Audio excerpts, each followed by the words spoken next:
আজকে তো জুলাই মাস শুরু হইল। এই জুলাই মাস আমাদের জন্য খুবই স্মরণীয় একটা মাস, বুঝছো? 1 বছর আগেই তো আমরা লড়াই করলাম, মনে পড়ে সেই লড়াইয়ের কথা? আমরা রাস্তায় কিভাবে পুলিশ এবং হাসিনার অত্যাচারের বিরুদ্ধে প্রতিরোধ গড়ে তুলছিলাম, কিভাবে আমরা প্রতিরোধের মাধ্যমে হাসিনাকে বিদায় করলাম। এটা তো আমাদের একটা ঐতিহাসিক। আমার সব সময় ওই চিত্রগুলি মনে পড়ে, বুঝছো?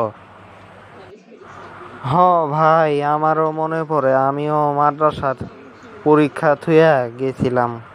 আমার আরবি পরীক্ষা ছিল, আমি আরবি পরীক্ষা দিছি। দেওয়ার পর বাইর হয়ে দেখি আন্দোলন। পরে ওই আন্দোলনে আমি বাসায় গিয়া কাপড় চোপড় পাল্টায়া তারপরে আইছিলাম। আইসা পুলিশের সাথে দেখি যে ছাত্রদের সংঘর্ষ, ছাত্রলীগ ওদিকে পুলিশের লগে।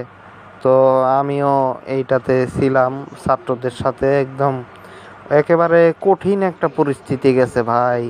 পুলিশ তো একদম পাখির মতো মানুষ মারছে। ছাত্রলীগ তারপরে এরা যেভাবে নির্মমতা করছে।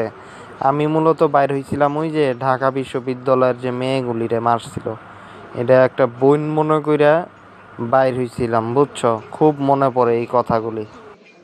তুমি মাদ্রাসায় পড়ো ভাই? আমি মাদ্রাসায় পড়ি। আমার মতো আরো অনেক মাদ্রাসার ছাত্র এই আন্দোলনে ছিল, বুঝছো? অনেক মাদ্রাসার ছাত্র ছিল, তারা খুবই আমার সাথে আমি তো প্যান্ট শার্ট পরা ছিলাম, আমার সাথে পাঞ্জাবি পরা একটা ছাত্র ছিল, একদম সাহসীভাবে লড়াই করছে, সাহসী ভূমিকা রাখছে, বুঝছো? মাদ্রাসার ছাত্ররা কিন্তু এই আন্দোলনে সবসময় অগ্রণী ভূমিকা পালন করছে। তারা বিভিন্নভাবে, বিশেষ করে যাত্রাবাড়ি মাদ্রাসার কথা তো বলাই যায়, বিভিন্নভাবে তারা তাদের ভূমিকা তারা পালন করছে খুব। এবং প্রত্যেকটা জায়গায় এরা ছিল, কারণ এরা মজলুম, বুঝছো? মুসলমানরা হাসিনার দ্বারা অনেক ক্ষতিগ্রস্ত হয়েছে এই জন্য, বুঝছো? কিন্তু ভাই, খুব আফসোসের বিষয় যে এই 1 বছরে কোনো পরিবর্তন দেখলাম না তেমন।